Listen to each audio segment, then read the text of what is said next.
AOC, you okay? What about you, pencil neck? Spartacus, are you ready to lead a revolution? And what about you? You know what? I don't even care what you have to say. Because the big, beautiful bill has passed despite Hakeem Jeffries' 8.5-hour speech where he tried to sound like Diet Barack Obama. It's SeanDaniel here, and we're going to start watching all these liberals react and give this doomsday prediction after the big, beautiful bill passed. But we're going to start with the last 60 seconds of Hakeem Jeffries' boring 8.5-hour speech. Warning, you might look like Maxine Waters after about 10 seconds over here because it is so boring. But at all times, press on. And keep pressing. And so as I take my seat, I just want to say to the American people that no matter what the outcome is on this singular day, we're going to press on. We're going to press on. We're going to press on. Press on straight to vacation. That's what they're excited about. We're going to press on for our children, press on for our seniors, press on for our veterans, press on for our unions, press on for our farmers, press on for our dreamers, press on for working class Americans, press on for the middle class, press on for all who aspire to be part of the middle class, press on for the poor, press on for the sick, press on for the afflicted, press on for the least, press on for the lost, press on for the left behind, press on for the rule of law, press on for the American way of life, press on for democracy. We're going to press on until victory is won. I yield back. Thank God. Look how excited they all are. They are so glad it's finally over and they get to go on July 4th weekend. That's what they're really cheering about. They hated that the vote went on this long and they could not go home. Look at, finally, man, he's done. Hey everyone, quick last update. After nearly 30 hours of voting on procedural votes, we finally voted on the big, ugly, disastrous, cruel Republican bill. We know that this is going to have a devastating impact on our country. This is the beginning of American decline. They voted to make sure that they're taking away health care from 17 million people, which is definitely going to lead to deaths. They voted to take away food nutrition from the most vulnerable in our countries, and they voted to have the biggest wealth transfer from the poorest of Americans to the richest of Americans. This is a bad day in America. She's doing all this talk about Americans, when most of the people that elected her in her area in Minnesota are Somali refugees just like her who came to America and are not even American. I think this is one of the saddest days in modern American history. This is the largest withdrawal and ending of healthcare in American history. So sad. 17 million people in our country, 17 million Americans in our country are going to lose their Medicaid. They're going to lose their ACA insurance. Small business owners are going to have their healthcare costs skyrocket, and people are going to have their SNAP and WIC cut back. People are going to go hungry. People are going to get sick on a scale unlike anything we've ever seen. And all of it is just to finance tax cuts for billionaires and the wealthiest corporations who don't even need it.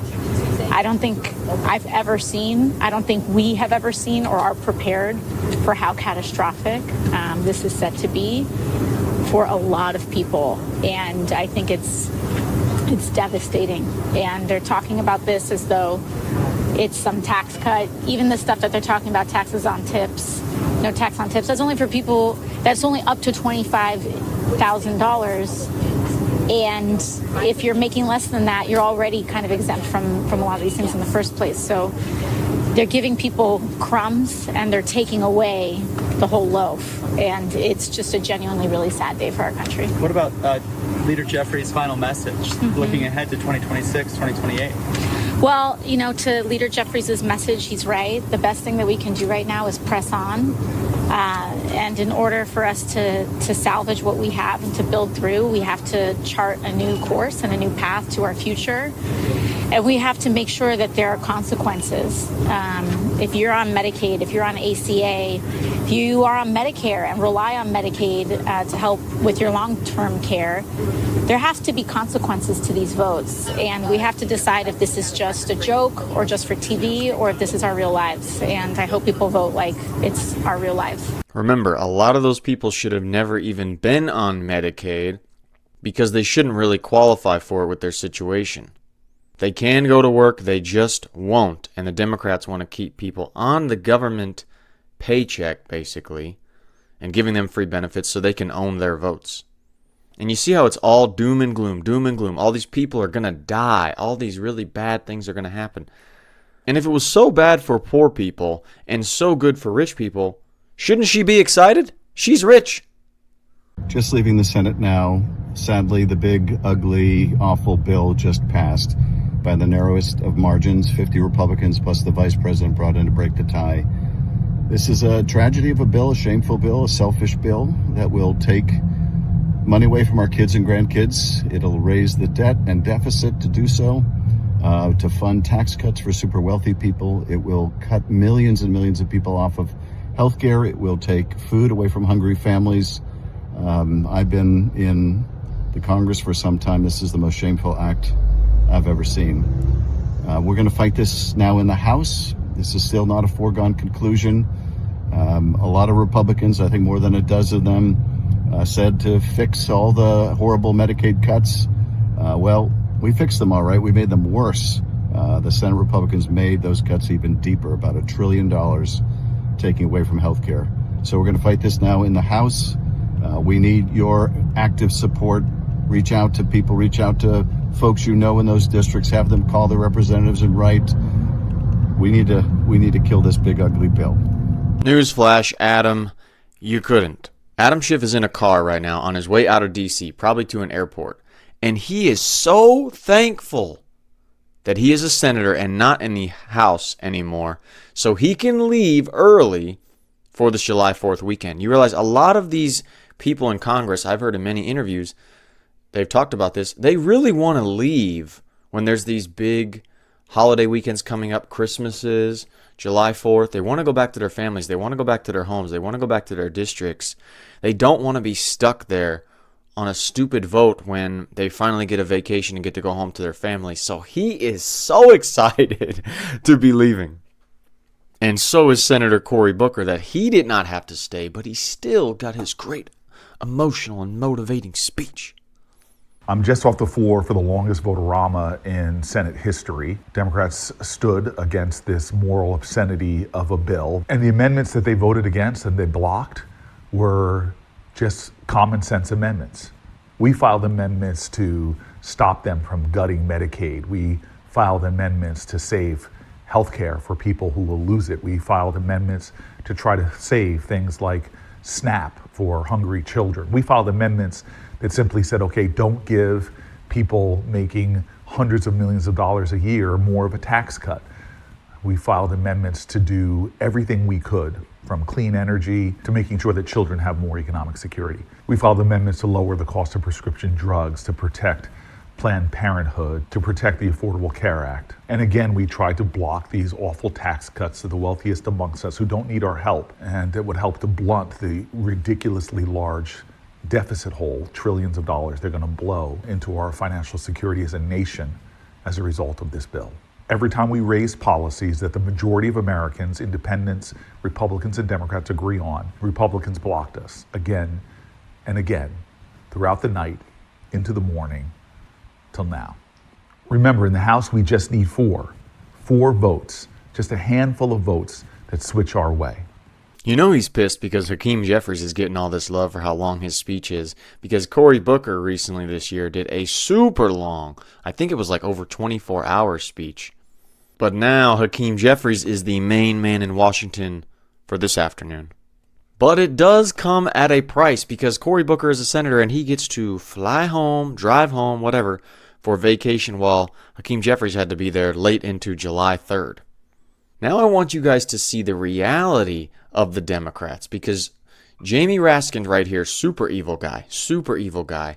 He's had some health issues, I think, but look at how exhausted he is, despite how exciting and motivating they try to claim that Hakeem Jeffries' speech was. Look at how sick of being there he is and how desperately he wants to go on 4th of July weekend. Hey, you guys, it's Jamie Raskin coming to you from the Rayburn Room right across from the House chamber. And Hakeem Jeffries, our great minority leader, is on the floor, and he has just been absolutely railing against MAGA and Donald Trump and dismantling the big, ugly bill. He's been reading from dozens and dozens of letters that have been sent from people who are facing losing their health care, losing their Medicaid coverage, losing their ACA coverage. He's been reading letters from farmers. He's been reading letters from immigrants. He is making it very vivid, very human, and very concrete what the repercussions of this terrible bill are going to be. They're cutting more than $1 trillion out of Medicaid. They're going to throw 17 million people off of their health care. They're going to be reducing nutrition money, SNAP benefits for tens of millions of people. Watch how he still tries to motivate people to go watch this speech when he's sick of it. Check out Hakeem Jeffries' very impassioned and eloquent statement he's making right now. We were here at, I think, 5 or 5:30 this morning. He's been going for 6 hours, and it doesn't look like he's slowing down anytime soon. So please check it out, and I'll be back in touch, everybody. Hang tough. He's like, no, he's not going to stop anytime soon. But I don't blame him for being exhausted, especially at his age, especially with the health problems he's dealt with.